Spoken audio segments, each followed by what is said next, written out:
Of course the media is calling Afghanistan a failure. A failure to what? A failure of what? Here's the thing to think about and recognize. It wasn't a failure for American business interests. It wasn't a failure for the military contractors. It wasn't a failure for George Bush or Barack Obama.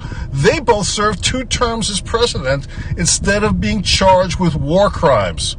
So for many interests and people, Afghanistan was a rousing success. Who lost? We lost. American troops died, not for democracy, but for our true system, neoliberal imperialist capitalism.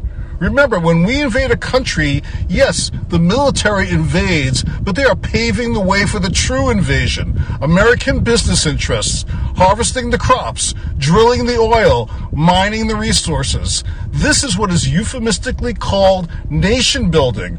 So who lost? Sure, we did. We wasted our tax dollars to sponsor this amoral, immoral profiteering, and we lost friends and family, and some of our humanity, and blood lost.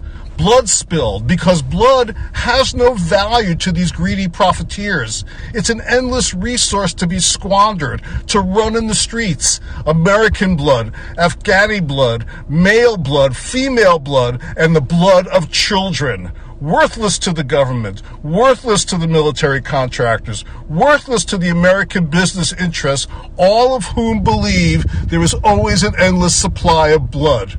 Who are these companies? They are companies whose names you recognize. Lockheed, Honeywell, Raytheon, and dozens of companies you've never heard of. They hide in the shadows, profiting from death. And this was a private war, fought by the corporation called the Military Industrial Complex, Inc. And the workers? Minimum wage? Expendable? They're called soldiers, but they are just employees. So stop and ask yourself, what are we doing in wars in Iraq and Somalia and Libya and Syria and elsewhere?